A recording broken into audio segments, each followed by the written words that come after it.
आज बहुत ही एक संवेदनशील मुद्दों पर आज मैं बात करने वाला हूँ। आज यह जानने की कोशिश करते हैं कि आखिर जो गाली है, जो हमारे समाज में जो हम कहते हैं कि जो एक कस वर्ड है, जो आखिर वो कैसे हमारे समाज में आया? आखिर ये जितने भी कस वर्ड हैं, जितनी भी गालियाँ हैं, ये कैसे आखिर वुमेन को टारगेट करती है? आप चाहे जितने भी गाली देखो, मैक्सिमम दे टारगेट वुमेन डायरेक्टली। आप अगर बात करो एमसी की बात करो, जो कि काफ़ी मतलब ऑल इंडिया कह सकते हैं कि काफ़ी फेमस है एक तरीके से। फेमस जो गलत तरीक़ों से फेमस है, हम कह सकते हैं कि एमसी है, बीसी है और बहुत सारी गालियां हैं, जैसे बीकेएल कह सकते हैं, बैन के लो। मैं तो बता नहीं पाऊँगा। आप ज़्यादा इंटरेस्टेड होगे तो आप कमेंट में पूछना। तो जैसे बैन के लो, इसके बाद बैन की चू एंड बहुत सारी ऐसी गालियां हैं जो लोग ऐसे ही देते हैं, जैसे बेंचो and B star star C H O star star and बहुत ऐसी गालियां हैं जो मुझे बोलने में शर्म आती है। मतलब म- मुझे नहीं लगता है कि आखिर कैसे मेरे मुंह से निकलेगी। लेकिन आज आज के जो परिवेश हैं, आज ऐसी स्थिति बन गई है, जो लोग एक एक एक, एक उनको कूलनेस का फीलिंग होता है। वो सोचते हैं कि मैं कूल हूँ, और they use simply just as it is very funny and something that it is very interesting. पर ऐसी बात नहीं है। ये इंटरेस्टिंग कैसे हो सकता है? They think that yeah it's cool if I use these words. So ऐसी बात नहीं है यार। हमें समझने की ज़रूरत है कि जो ये जितनी भी गालियाँ हैं, और सबसे बड़ी बात, सबसे चौंकाने वाली बात यहाँ पे यह है कि जो जो मेन हैं वो तो गाली देते ही हैं, टारगेटिंग वुमेन। बट जो गर्ल्स हैं, जो वुमेन हैं, वो भी जब रेज में होती हैं, जब गुस्से में होती हैं, तब वो भी वही माँ बहन की गालियाँ वही खुद को देती हैं, दूसरे को देती हैं, और बिना ये सोचे समझे कि कैसे आखिर मैं खुद एक औरत होके, मैं खुद एक लड़की होके मैं कैसे ऐसी बातें कर सकती हूँ। लेकिन उनको बाद में उनको समझ में नहीं आती उस टाइम पे। तो जो एक मॉडेस्टी हट करने की बात है, तो ये आखिर वुमेन वुमेन का मॉडेस्टी यहाँ पे हट करते नज़र आती है। हालाँकि यह हमें जानने की आवश्यकता है कि आखिर ये जो गालियाँ हैं, कैसे भी वुमेन वुमेन की जो मॉडेस्टी है, वुमेन वुमेन का जो मॉडेस्टी है, प्लस जो उसकी एक कहते हैं कि हम कि एक जो वुमेन को कैसे टारगेट करती है। तो एक जो पटियाकल हमारा एक सिस्टम है, जो पटियाकी है, वो उसको दिखाता है। और जो हमारी एक ही सोच है, एक वुमेन को लेकर सोच है कि वुमेन एक तरीके से हमारी जागीर है, या women can't own property, something like that. और हम इसे बोलते हैं ना कि तेरी बाप की जागीर है क्या?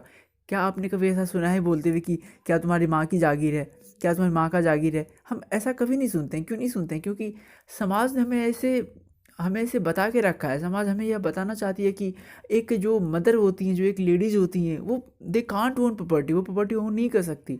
इस तरीके से आप बहुत मतलब जो छोटी छोटी बातें हैं, उसको आप अगर गौर करोगे तो आपको ये सुनने को मिलेगा।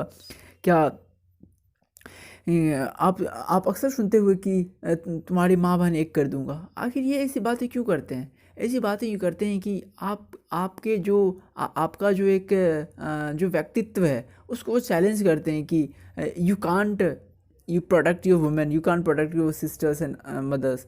सो वो आपको मतलब ये दिखाने की कोशिश करते हैं। आपको जैसे कोई गाली देते हैं, एमसी देते हैं, बीसी देते हैं, वो आपको दिखाने की कोशिश करते हैं कि यू आर यू आर आप बहुत नीच हो, और you are directly involved with your mother and sisters, sexually involved with your mothers and sisters। तो इस तरीके से वो दिखाना चाहते हैं कि आप इस तरीके से नीच हो, और इस तरीके से आप वो करके आखिर इनडायरेक्टली वो एक मदर सिस्टर को ही वो टारगेट करती है। तो हम देखते हैं कि ये जितनी भी गालियाँ हैं, वो कैसे वुमेन की मॉडेस्टी को हर्ट करती है। और हमें यह बात समझने की ज़रूरत है। हमें यह समझना होगा कि ये जितनी भी गालियाँ हैं, ये कूल नहीं है। Who says that it's cool? It's not cool. It's not cool. We have to understand, we have to accept. हम जब समझेंगे, हम जितनी जल्दी समझेंगे, उतना ही फ़ायदा हमारे लिए होगा। हम बहुत ऐसी गालियाँ सुनते हैं। हम कभी ख़ास करके मुझे अच्छा नहीं लगता है कि जब मैं किसी से बातें कर रहा होता हूँ, और वो खुद एक तरीके से वो अपना एक कूलनेस दिखाने के लिए, एक तरीके से आई एम समथिंग दिखाने के लिए कि हाँ एडवांस दिखाने के लिए कह सकते हैं, या कभी मतलब आप ये भी कह सकते हो कि कभी अनजाने अजाने अनजाने में वो कभी ऐसी ऐसे शब्दों का प्रयोग करते हैं।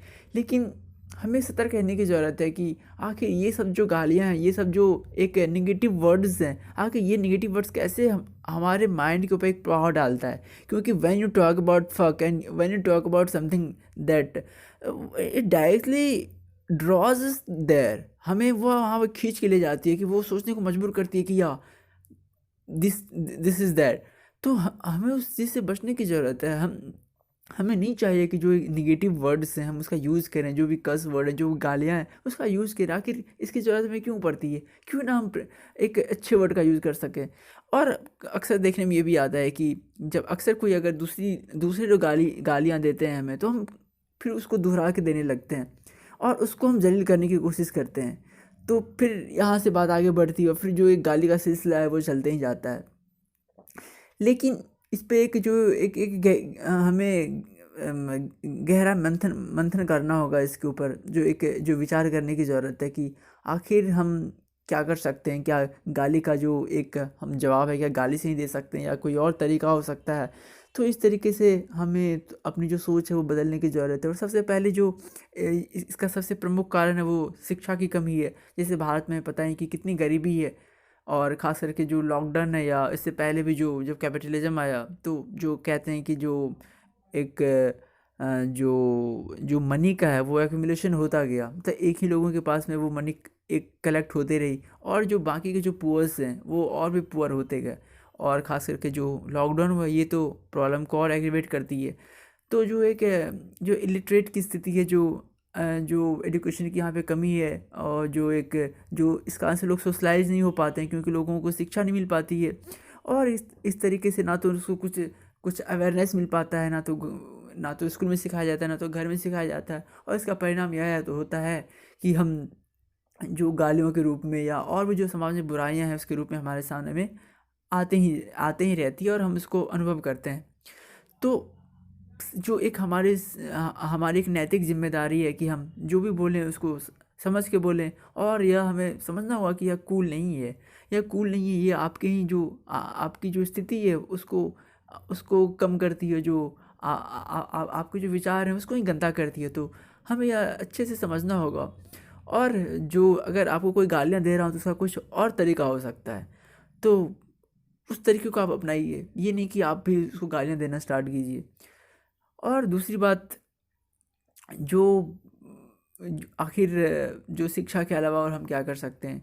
खास करके जो जो माता पिता होते हैं वो हम कहते हैं कि वो जो पहला स्कूल जिसको हम कहते हैं कि, तो पहले शिक्षक ये लोग होते हैं। तो उन लोगों को समझने की ज़रूरत है, लोगों को समझाने की ज़रूरत है कि आखिर एक जो परवरिश होता है, जो परवरिश आप अपने बच्चों की कैसे करते हो। तो परवरिश काफ़ी मायने रखता है किसी के जीवन में। आखिर अगर किसी बच्चे की परवरिश अच्छी होती है तो वो एक तरीके से सोशलाइज्ड होता है। वो चाहे मैन हो, वुमेन हो, गर्ल्स हो, बॉयज़ हो, he is Frank with each and every one. वो सबके साथ फ्रैंक होता है। वो उसे सब कुछ पता होता है कि आखिर ये क्या चीज़ें हैं, उसे कुछ नया नहीं लगता। लेकिन if you are a boy and you have never studied with a girls, you have never studied in a coed school, आप कोएड स्कूल में कहीं पढ़े नहीं हो, कभी आपको पता नहीं कि गर्ल्स क्या चीज़ है, तो आपको उसके बारे में जानने की उत्सुकता जो है वो काफ़ी आपके अंदर होती है। और आपको जब कभी कुछ मौका मिलता है तो आप गलत कर बैठते हो। तो that is the thing that education is vital for each and every social evil. तो जितने भी सोशल जो एविल्स हैं, जो भी एक बुराइयां हैं, उसको ख़त्म करने का जो एजुकेशन एक बेहतरीन तरीका हो सकता है हमारे पास। और जो भी इस तरीके से जो भी वुमेन सेंट्रिक जो भी गालियाँ हैं, और अगर मैं कहूँ तो जो मिसोजिनिस्ट हैं या जो एक्सप्लेटिव्स हैं, तो ये सारी जो गालियाँ हैं आखिर कुछ मेन सेंट्रिक भी हैं, लेकिन ये 95% जो वुमेन सेंट्रिक हैं और वुमेन की जो मॉडेस्टी को उसको डिग्रेड करती है। तो हमें सबको एक साथ मिलकर काम करना होगा। हमें जो हमारा मॉरलिटी है उसको समझना होगा, जो एक तरीके से जो एथिक्स है, जो वैल्यूज़ है, जो क्या हमारा मॉरल होना चाहिए, वो चीज़ को समझ के हमें आगे बढ़ना चाहिए। और जो एक जो जो एक अच्छी समाज है, जो एक अच्छी व्यवस्था है उसको कायम करने में जो क्या हमारी भागीदारी हो सकती है और कैसे हम उसको आगे लेके चल सकते हैं, उसमें हमें अपना योगदान देना चाहिए। और माता पिता के साथ साथ शिक्षकों का भी एक बहुत ही उसकी अहम भूमिका रहती है। तो शिक्षकों को भी चाहिए कि कैसे हम जो जो एक समाज में ये फैली गंदगी है, कैसे उसको हम साफ़ करने में अपना योगदान दे सकें, और एक बेहतर जो समाज बनाने का जो एक हम सपना देखते हैं उसको कैसे साकार कर सकें। तो इसी शब्दों के साथ मैं आशा करता हूँ कि आप सभी भी जो उसको कूल ना समझेंगे और गाली को अपने जीवन से हटाएंगे और हमेशा आगे बढ़ते रहेंगे, हमेशा जो पॉजिटिविटी की बात करेंगे और हमेशा यूँ ही खुश रहेंगे और